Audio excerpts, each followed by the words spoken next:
Cricket South Africa has told its players that they must bend the knee to show solidarity with BLM and its fight against racism. But one player, Quinton De Kock, opted to stand. De Kock's only public comment on the issue was during the tour of the West Indies, where he says, "My reason? I'll keep it to myself. It's my own personal opinion. It's everyone's decision. No one's forced to do anything, not in life." To talk about this and other topics, I'm joined by Gabriel Crouse.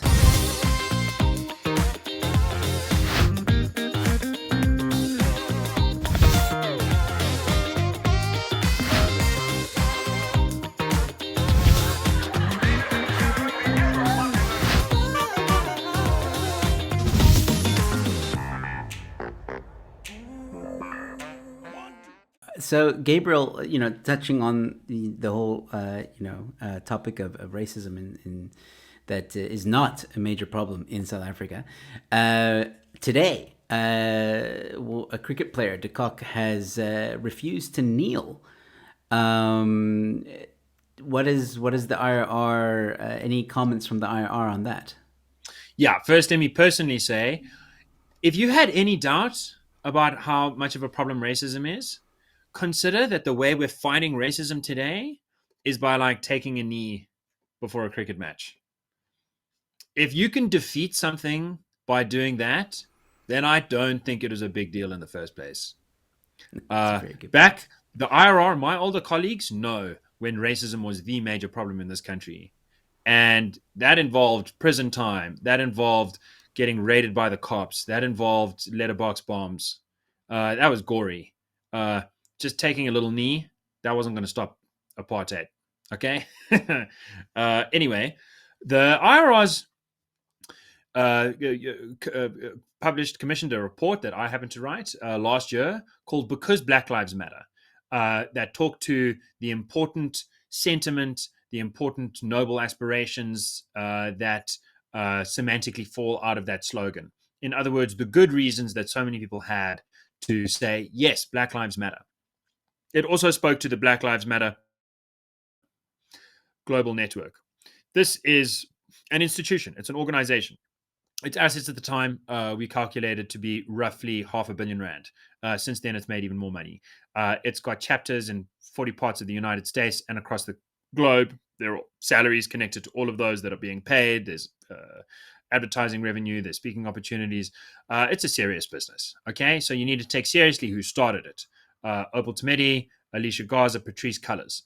You need to take seriously what they say about their ideology, what they say about their projects. You also need to take seriously the statements issued by the BLM Global Network. They are nominally trying to fight racism, but the way that they'd like to do that is by dismantling the free market, ending capitalism, and ending democratic norms. They'd like to abolish the police.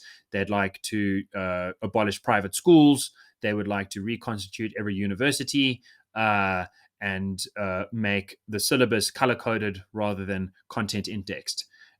This is really dangerous. I'm going to say the word and trigger warning: Marxist. When someone calls themselves a Marxist, you're the fool for not taking that seriously. Okay, yeah. So that's one side. Then there's the sort of celebrities that have become de facto BLM leaders in America. Colin Kaepernick. Do you know who Colin Kaepernick is?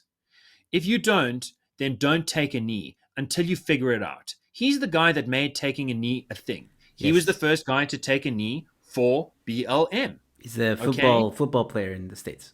U.S. football player who became the guy who got paid the most by Nike in sponsorships once he went BLM kneeling. Okay. Kaepernick firstly started his BLM solidarity on the back of the Michael Brown case, where, the line was, hands up, don't shoot. This poor innocent dude was saying, hands up, don't shoot. He was unarmed, and then the cops mowed him down, and then he was lying on the ground. Everyone was looking, and they went and stood over his head, and they shot him a few more times. A brutal story carried guilelessly by so many American news networks for a very long time, until an independent federal investigation commissioned or directed by Barack Obama found that this was total poppycock. Forensic evidence, eyewitness evidence, everything pointed the other way. In fact, Michael Brown had been trying to kill the police officer, repeatedly attacked him, and as a last resort, was shot in self-defense.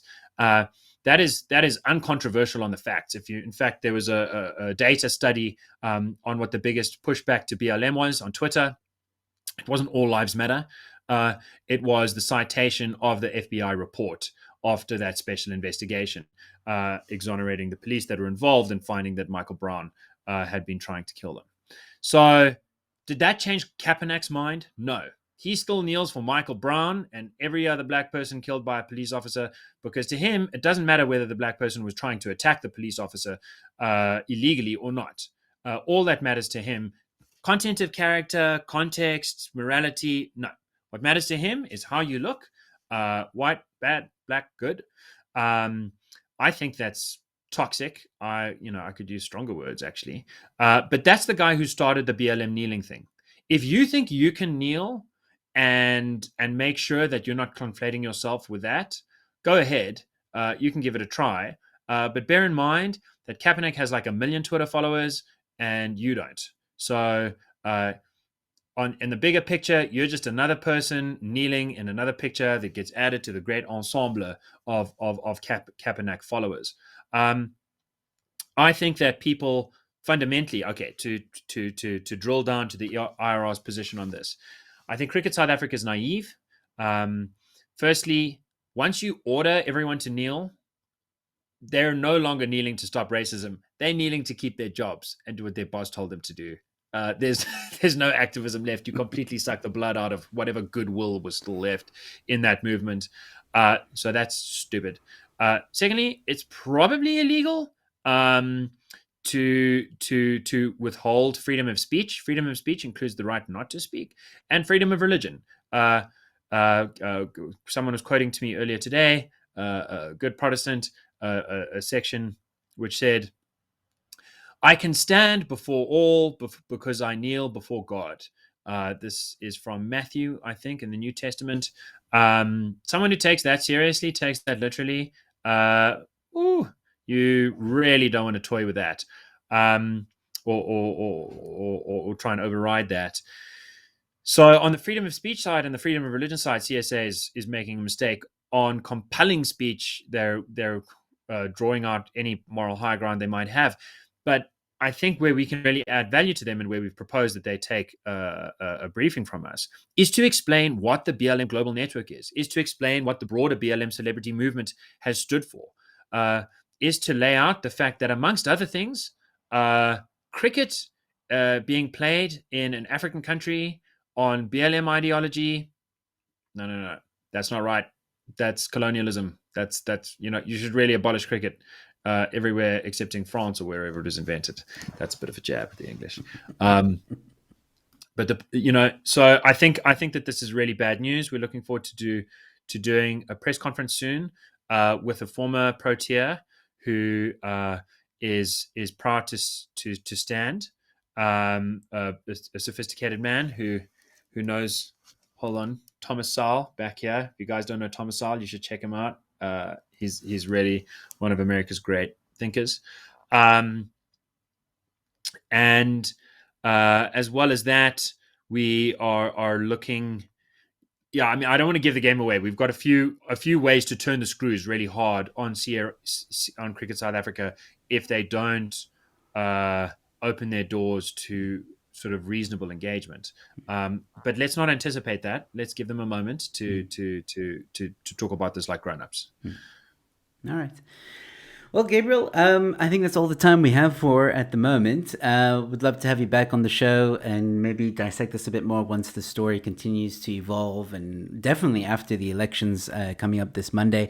And we'll talk about the results, I'm sure. And there you have it, ladies and gentlemen. Let me know in the comment section below, what is your opinion on this whole Quinton De Kock debacle? And do you think it's right that the Cricket South Africa forces its players to take the knee? I'd really like to hear your comments in the comment section below. Ladies and gentlemen, if you enjoyed this, please like the video, share it with people who you think might find it interesting, and also this is your second reminder to please subscribe to my channel. With that being said, ladies and gentlemen, stay safe, be kind to one another, and I'll see you at the next one.